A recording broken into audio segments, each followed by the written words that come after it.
Hello, everybody. I just want to do a quick update here on the Zecharia Sitchin's 12th planet.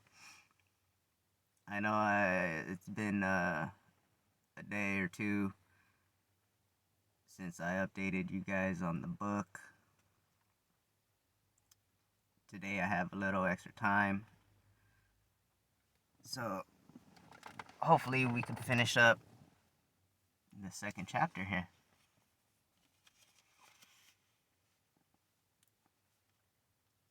And today's video, I got a little editing going on, so hopefully the pictures on the screen here help a little bit.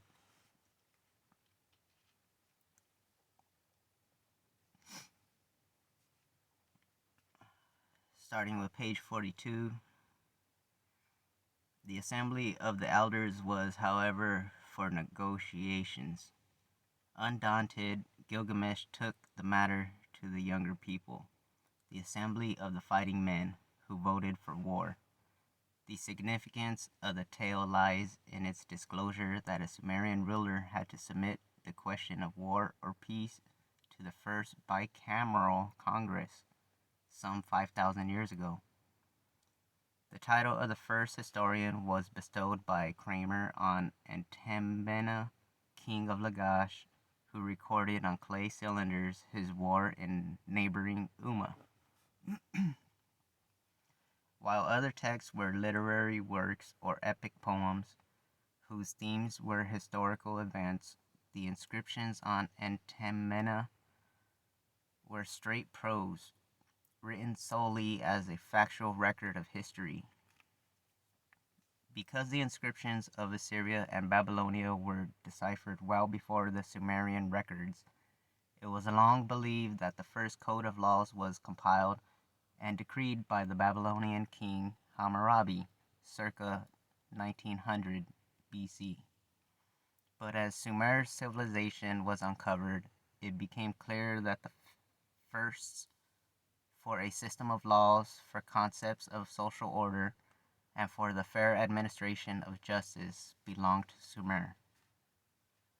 Well before Hammurabi, a Sumerian ruler of the city-state of Eshnunana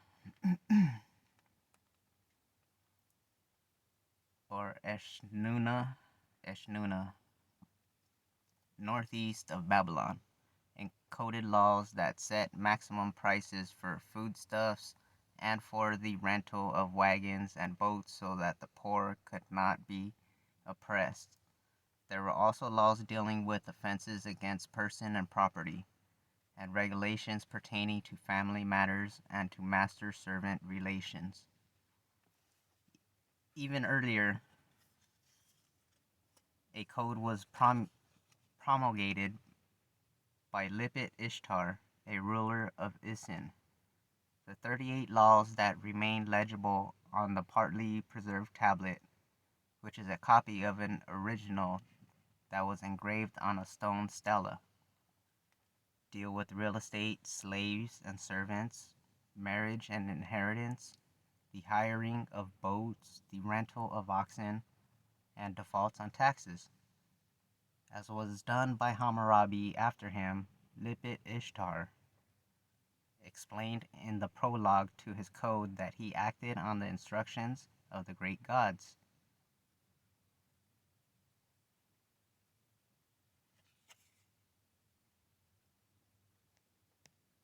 There we go.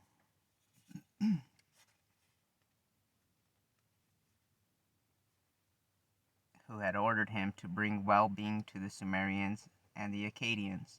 Yet even Lipit Ishtar was not the first Sumerian law encoder. Fragments of clay tablets that have been found contain copies of laws encoded by Ur-Nammu, a ruler of Ur, circa 2350 BC, more than half a millennium before Hammurabi. The laws enacted on the authority of the god Nanar were aimed at stopping and punishing the grabbers of the citizens' oxen, sheep, and donkeys, so that the orphan shall not fall prey to the wealthy, the widow shall not fall prey to the powerful, the man of 1 shekel shall not fall prey to a man of 60 shekels. Namu also decreed honest and unchangeable weights and measurements. But the Sumerian legal system and the enforcement of justice go back even further in time. By 2600 BC, so much must already have happened in Sumer that the NC Urukagina found it necessary to institute reforms. A long inscription by him has been called by scholars a precious record of man's first social reform based on a sense of freedom, equality, and justice. A French Revolution imposed by a king 4,400 years before July 14, 1789. The Reform Decree of Urukagina listed in the evils of his time first, then the reforms. The evils consisted primarily of the unfair use by supervisors of their own powers to take the best for themselves, the abuse of official status, the extortion of high prices by monopolistic groups. Excuse me. All such injustices and many more were prohibited by the Reform Decree. An official could no longer set his own price for a good donkey or a house. A big man could no longer coerce a common citizen. The rights of the blind, poor, widowed, and orphaned were restated. A divorced woman nearly 5,000 years ago was granted the protection of the law. How long had Sumerian civilization existed that it required a major reform? Clearly a long time, for Urukagina claimed that it was his god, Ningirsu, who called upon him to restore the decrees of former days. The clear implication is that a return to even older systems and even earlier laws was called for.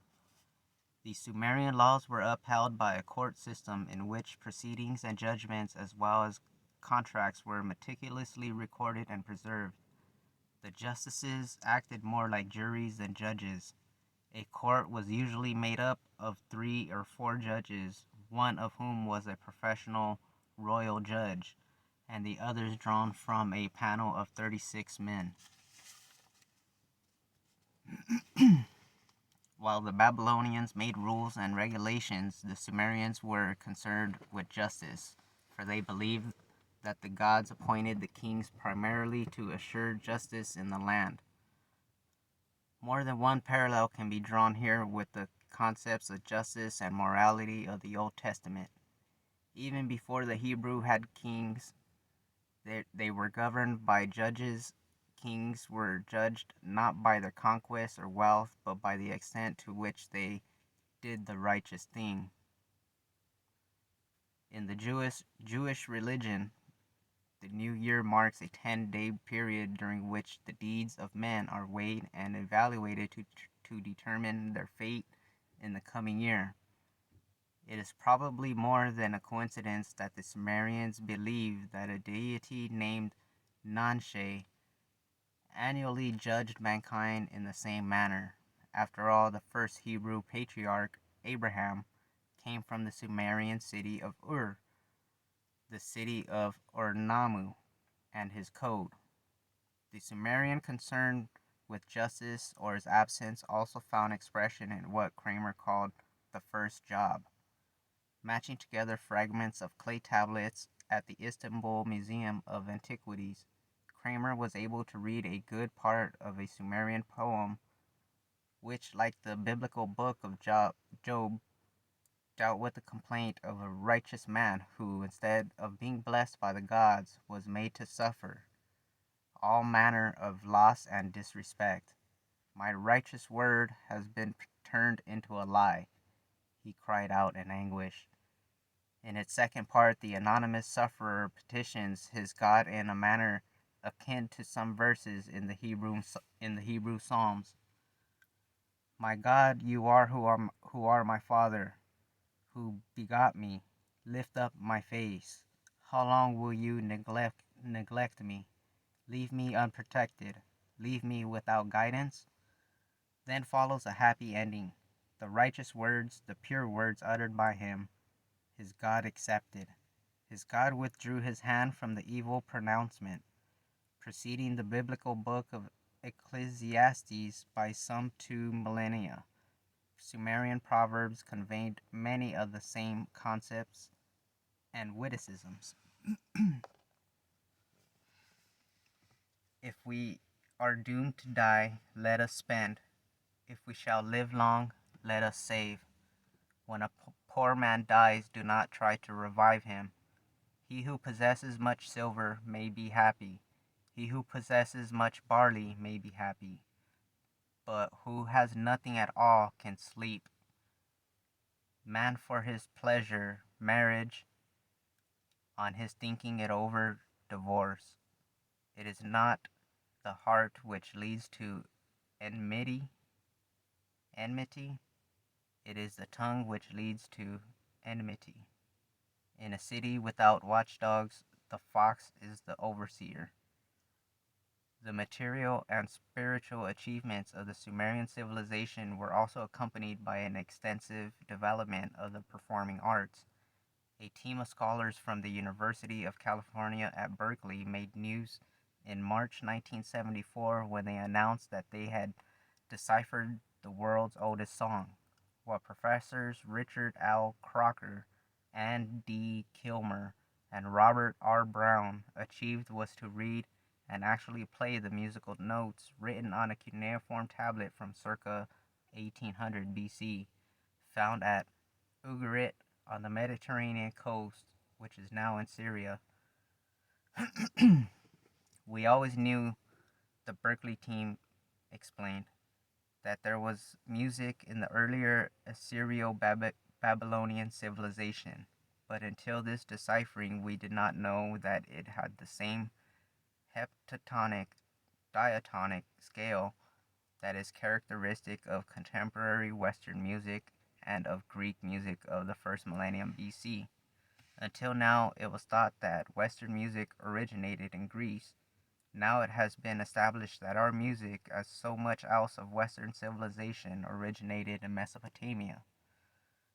This should not be surprising, for the Greek scholar Philo had already stated that the Mesopotamians were known to seek worldwide harmony and unison through the musical tones. There can be no doubt that music and song must also be claimed as a Sumerian first. Indeed, Professor Crocker could play the ancient tune only by constructing a lyre like those which had been found in the ruins of Ur. Texts from the second millennium BC indicate the existence of musical key numbers and a coherent musical theory, and Professor Kilmer herself wrote earlier, the strings of musical instruments, their names, numbers, and significance, that many Sumerian hymnal texts had what appeared to be musical notations in the margins. The Sumerians and their successors had a full musical life, she concluded. No wonder, then, that we find a great variety of musical instruments as well as of singers and dancers performing, depicted on cylinder seals and clay tablets. And that's depicted here on screen as figure 20. So we got the bull already got going on right here, you know.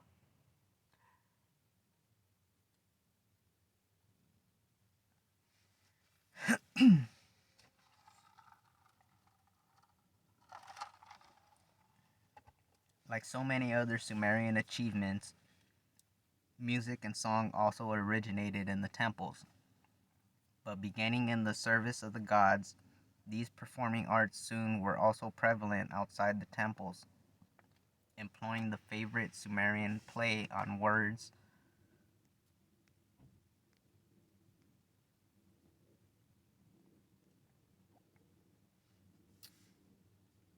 A popular saying commented on the fees charged by singers.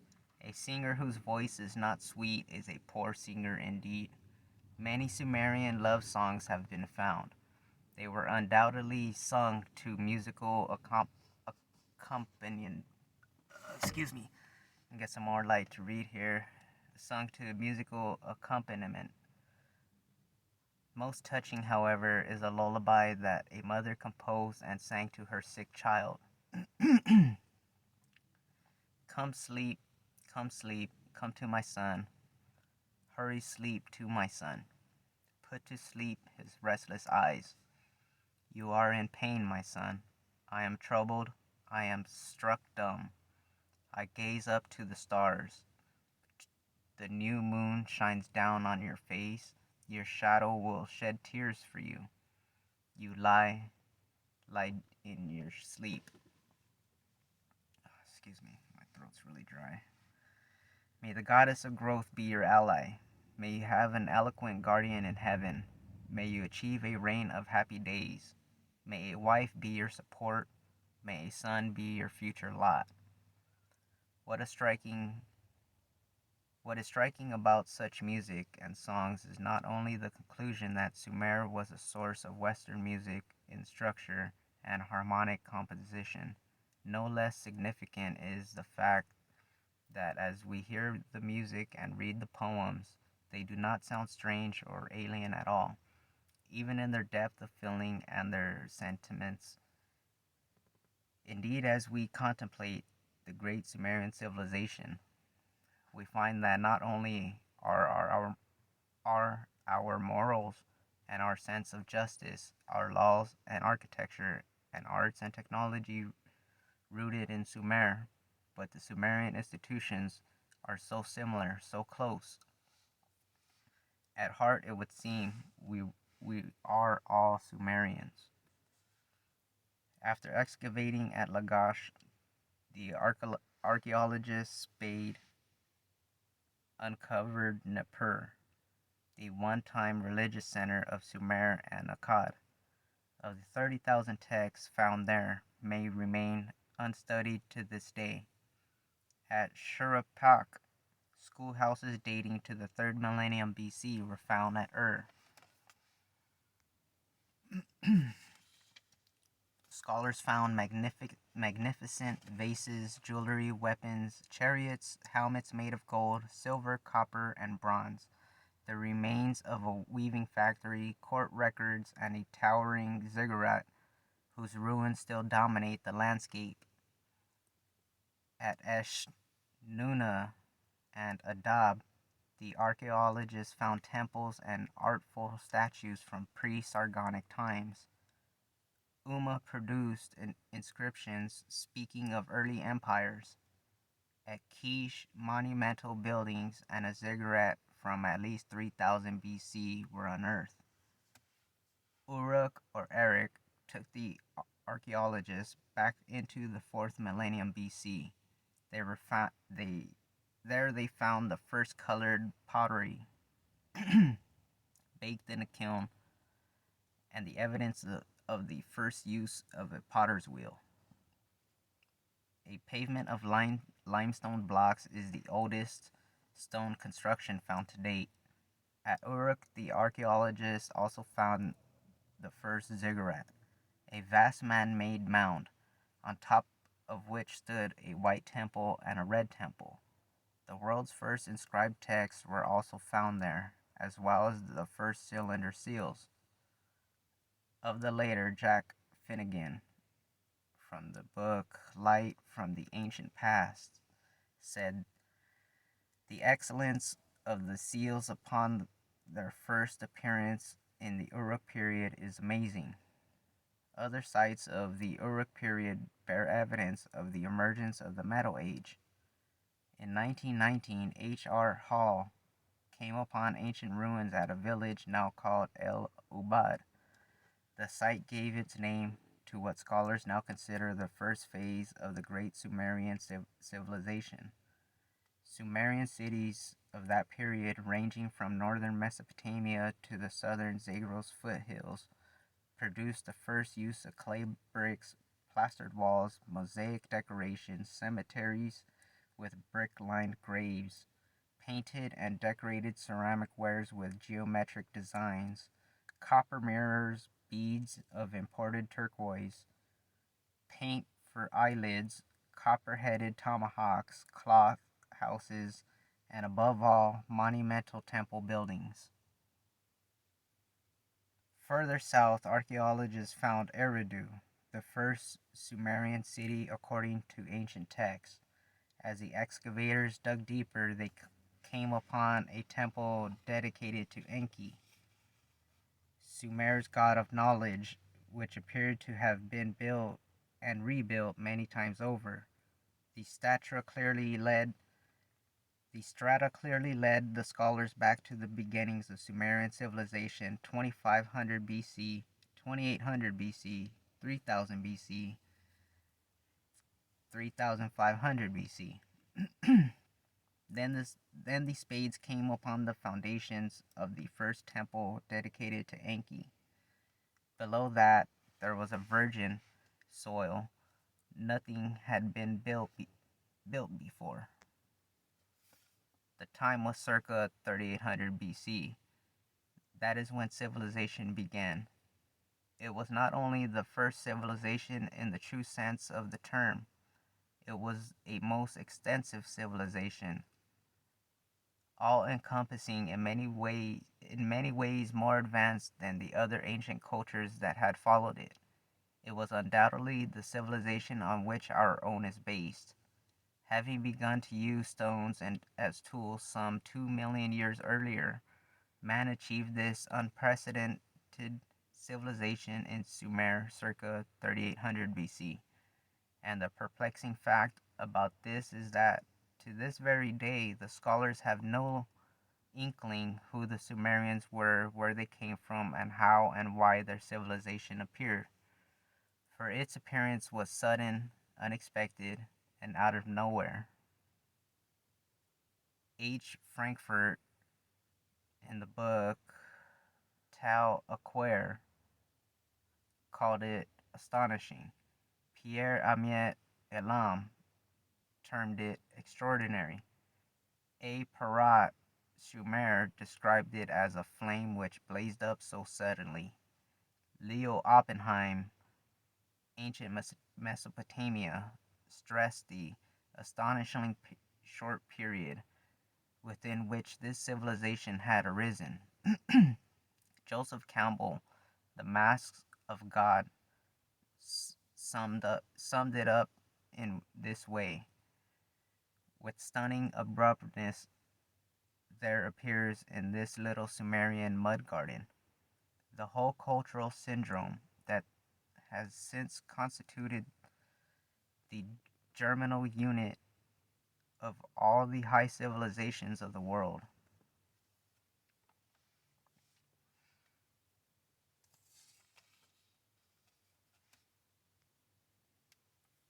And here's all them cities they're talking about right here.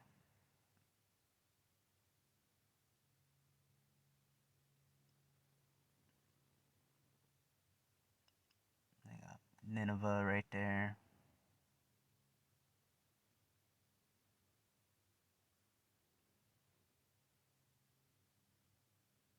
It's just sad that in modern times, past couple hundred years, these people in these nations out here still at war.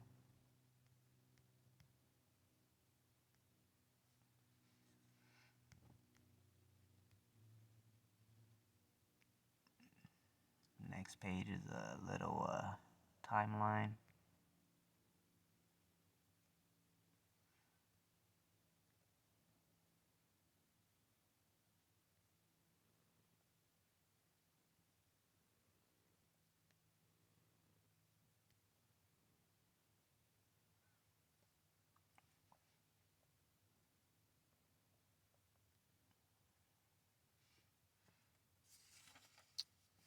And that does it for the second chapter of the book by Zecharia Sitchin, The 12th Planet.